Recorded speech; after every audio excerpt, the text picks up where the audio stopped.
my God. Hello, be. Kinakabahan ako. Feeling ko kasi bagsak ako eh. Ha? Eh, lagi ka namang bagsak eh. Anong lagi? Pasang-awa kaya ako nung nakaraan. Hoy, true ba, Jingle? Hindi ka rin nag-review? Hala, Sim, hindi rin ako nag-review. Kaya nga feel ko mababagsak din ako eh. Pero okay lang, kasi nga dalawa naman tayong hindi nag-review, diba? Hala, totoo ba, Turjang? Oh my gosh, hindi ako kinakabahan. Basta pag bumagsak tayo ha, okay lang ha. At least, twinny tayo, hindi tayo nag-review. Stock knowledge lang. Oo naman, be, basta walang iwanan. Hoy, Jingle, ito yung test paper mo. Hala, ilan ako? 17, oh my gosh, bagsak talaga. Turjang, ilan ka? Oh my gosh, 47, as always. Oh my God, grabe talaga ang stock knowledge ko. Hala, hindi ka nag-review niyan? Ako hindi nag-review. 17, tas ikaw, 47? Taksil ka, B. Huwag kang lalapit sa akin, papalunod ko sa'yo itong test paper ko. Hydropower, solar power, wind power, kilikili power. Yum yum. Yuck, ew, ka there. Ano, Jingle, wala kang balak mag-review? Review? Oh my gosh, para lang yun sa mga bobong kagaya mo.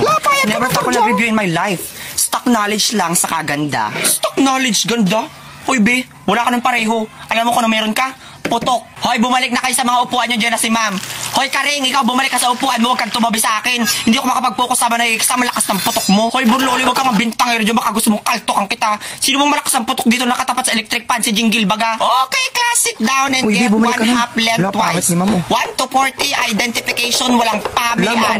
Strictly no erasure. Ang makita kong may bura, buburahin ko ang muka at ang nakita kong manggagaya, pupunitin ko ang papel. Buti na lang nagbili akong 1 half kanina. Hoy, Monica, pahingi namang 1 half. Hoy, Monica, ako din, di ba BFF tayo since elementary? Anong pinagsasabi mong BFF, Tubloy? Eh, sinaksak mo nga ako ng ballpen ng grade 1. Hala, ano nga bang sagot dito? Uy, Turjang, ano nga bang sagot sa number 5? Akala ko ba stock knowledge ka? Mas stuck ka dyan sa number 5. Bitch ka pala, bahala ka. Parang tanga naman ay bibigay lang yung sagot. Ay, sabi nga, pating na sagot. Hoy, Jingle, di ba sabi ko bawal magaya? Kaka yung papel mo. Sino pag gusto mapunitan dyan? Wala, tol, kawawa naman si Jingle, pinunitan. Deserve. Open, tol, ML tayo. Wala na akong load, tol. Sandali, pasahan kita. Yun! Pero saan galing yung load mo, tol? Sa link sa bio ko, download mo lang yun sa laruin mo. Pwede kang manalo ng load. Hindi lang load, pati cellphone. Hala! 45 yung score ko, over 50. Ikaw, Turjang, ilan ka? I'm only 37. Gagi, pre. 20 lang yung score ko. Yung akin nga, 5 lang. Monica, ilan ka? Ako? 43. Goodness gracious, Karin, you're mas mataas ang score kay Renzo. 44 lang si Renzo. Pre, totoo? Ah, oo. Nalimutan ko sagutan yung sa likod. Ano ba, Turjang? Mas matalino kaya talaga ako kay Renzo. Talagang tinatamad lang ako mag-aral kaya laging second honor. Pero paano pa kaya pag nagseryoso ako? Eh di ako na ang first. Sarap talaga siya muraan itong bida-bida na ito. Ilang ka, Trisha? 43 lang ako. Yes, 48 ako. 48? Oh my goodness! 48 si Trisha. Ha, yes. Mas mataas pa sa putok ni Karing. Manahimik ka dyan, Burloloy. Patingin nga. Oh my God, 48 nga siya, Karing. Napaka-bobo-words mo pala eh. Talaga ba, Turjang? Teka, imposible naman to, Trisha. Nandaya ka, no? Hoy, hindi kaya ako nandaya. Sabay kaya kami nag-review ni Burloloy. Napaka-inggitera nito. Tanggapin mo na lang kasi na mas mataas yung score niya kaysa sa'yo. Wait lang, i-check ko. Ma'am, kulang po ng S yung dog niya sa essay. Dapat po plural yon. Minus 5 to dapat. Patingin nga, babang-aw ka na naman eh. Anong dapat plural? Eh, is naman yung ginamit na verb. Huwag kang tanga dyan ha. Hoy, bulwak, ako ang naggawa ng essay na yan. Mas marunong ka pa sa akin. Hoy, akin yung test paper mo. I-check ko din. Siguradong tama ang sagot ko dyan. Si Turjang kaya nag-check niyan. Talaga ba? Ma'am, tingnan niyo po yung modus ng magkaibigang bayo ko. Diba sabi niyo po, mali kapag may erasure? 5 po yung may erasure ni Karing. Tapos, dun po sa essay, mali-mali po ang grammar, pero nilagyan po ng 15 points ni Turjang. Tingin nga, iho. My family is the human and the human is the Ano to? Hindi ko mabasa. 3 points lang to. Hala talaga, ma'am. So, 45 minus 17 is equals to 28. Grabe naman yun. Pero deserve mo yun. Akin na yan. Karing, it's okay lang. Don't cry na. By the way, sino ba nagturo sa'yo ng essay? Hinayo pa ka sa'yo yun galing. Oh, Monica, na yun na yung part ko. Tama na yan. Patingin. Ano naman to, Jingle? Mali na naman. Grabe naman, be. Para namang 2MB ang brain. Mayuta ka pa ba? Baka bugnoy na yan. Ang pangit pa ng sulat mo, parang labog na pansit. Ulitin mo yan. Anong mali? Ay tama yan. Pinacheck ko na yan sa nanay ko. Saka kung may labog man dito, yung mata mo yun parang bilu-bilu.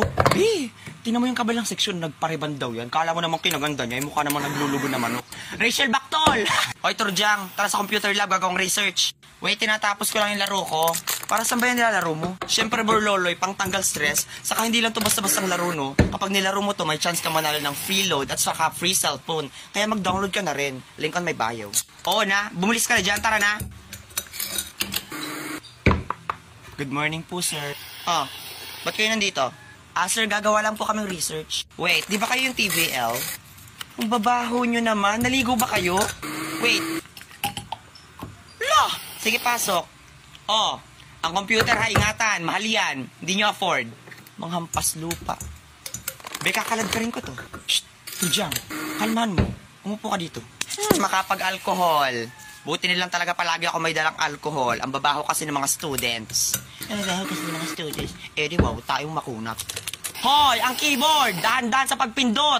Palibhas sa mga lower section kaya hindi makaintindi ng instruction. Buti nilang talaga inahandle ko na maigi yung stem ko. Mga bobo. Hoy, sir, kanina ka pa. Nanggigigil na ako sa'yo, Ay, kung sapakin kaya kita, ano magagawa ng talino mo? Ang taas ng tingin mo sa sarili mo, napaka-arte mo pa. Mukha ka namang baktol. I-report ka namin sa guidance. Na-record mo, di ba, Turjang? Yes, Ben, na-record ko. Buti nilang kahiram ako kay Stitch ng recorder na suklay. Good. Tingnan natin kung di ka mapatalsik. Tara na nga. Oh my gosh, guys, I'm very nervous right now. I think I'm gonna puke. Bakit kasi ngayon pa nawala si Renzo kung kailangan siya? Turjang, kaya mo yan. Basta ayusin mo lang yung English mo. O nga, saka nandito lang naman pati kami sa labas ng pintuan. Support ka namin. Ano, Turjang, gusto mo ba itupatumba ko na kagad yung mga kalaban mo para ikaw na kagad yung panalo? Sabihin mo lang, handa na yung Armalite ni Daddy. Ikaw nga dyan yung magtigil Stitch. Gagawin pa akong kriminal. Bakit kasi ako pa yung piniling representative ng room natin ni ma'am? Nanggaya lang naman ako sa English noon. Kaya mo yan, Turjang. By the way, sino sa inyo may dictionary? Hambalosin nyo nga itong dictionary sa ulo para naman tumatak yung grammar sa kayong pronunciation. Excuse me, sino yung representative ng room nyo? Hello, ako yung representative nila, si Turjang. Oh my gosh, ang bantot ng pangalan. Ay, no offense, pero sure na kayo na siya yung paglalaban nyo? Well, there's nothing special about her and wala siya sa level para matalo ako, so I suggest na umuwi ka na lang. Tuntukan, be. Grabe naman ang ugali nun, yung mukha namang dugong. The acidity to say that to me? That girl is trembling my skin right now. Humanda sa akin yan mamaya. Okay, class, let's start our crispy. How do you pronounce this word? Ma'am, it's sesquippedalophobia. Correct. How do you pronounce this word? Ma'am, incomprehensibilities. Correct. Ma'am, dichloromethane. Ma'am, thyropyrotyrodectomize. Ma'am, honorific abilitudinitatibus. Gagi, yung dalawa lang ang nagsasabatan. Parang 1v1 yan Titindi. Ma'am, anti-disestablishment tyrannism. Matindi ka. Ma'am, flaccinosinide hypolification. Ma'am, pseudo-hypoparathyroidism. Correct. This is the next one. Ma'am, supercalifragilisticexpialidocious. Correct. Next one. Ma'am, hippopotamonstrosespipedalophobia. Correct. So, this is the final word. Kung sino mo makapag-pronounce ng word na ito, ay magkakaroon ng 10 points. So, ibig sabihin siya na ang panalo. How do you pronounce this word? Oh, what the hell is that? Napakahaba. Oh my God, alam ko yan. Ma'am, that's pneumonia ultramicroscopic silicovolcanic-coniosis. Period. Correct. We have a winner. Hey guys, panalo si Turjang! O, ano ka ngayon, babaeng espasol? Cry, motherfucker! Tama, mali. Oh, kaninong papel to? Ang pangit ng sulat, di ko mabasa. Monica, papel mo. Latubloy, bakit naman ganda yung pagkakacheck mo sa papel ko yan ang hahaba? May bulati ka ba sa utak? Oh, kaninong papel to? Tatanga-tanga, walang pangalan. Hoy, te, kasi yung nag-check ng papel ko, bakit ang baba ng score ko, ha? Jingle, si Trisha nag-check ng papel mo. Kaya naman pala. Hoy, Trisha, oh, napakabobo mo naman mag-check Pinaghihi ka ba sa piso wifi? Ulitin mo yan. Aray! Hoy, Jingle, tama ang pagkakacheck ko dito. Bubo ka lang talaga. Para namang kinahig ng manok yung papel mo, wakin ay. Gusot. O, ayun yung papel mo. Galing ba yung gira? Wala akong mahanap na papel Saka okay lang yan. Ikaw naman nag-check Ilan ka, wakin? 3/40, tol. 5/40 ako, tol. Bubo mo. Hoy, Turjang, bagsak ka. Totoo? Ilan? 11/40? Okay lang. Hindi naman ito ang basehan kung matalino ba talaga ang isang tao. Saka, may dahilan si Lord kung bakit binigay niya sa akin yung score na to. Gagawin ko na lang tong inspiration. Sasabi nito, ang sabihin mo, utak galunggong ka lang talaga. Napakatanga naman na nag-check ng papel ko ay. Minalian yung 34 to 38, tama naman. Sino nag-check dito? Quazo, sit down. Ako nag-check ng papel mo. Bakit may problema? Ay, di tamaan mo. Daling-dali lang naman Grabe kayo. Quazo, yari ka. Alam nyo, araw-araw ako nagpupuyat para lang may ma-lesson sa inyo at saka may maibigay na exam. Ang pangit umiyak. Tapos isang pagkakamali ko lang gaganyanin niyo ako. Yan, dali ka. 10 klase ang handle ko sa isang araw. Tapos checkan ko yung mga activity I love nyo you, Silver. kinakabihan. principal's office now!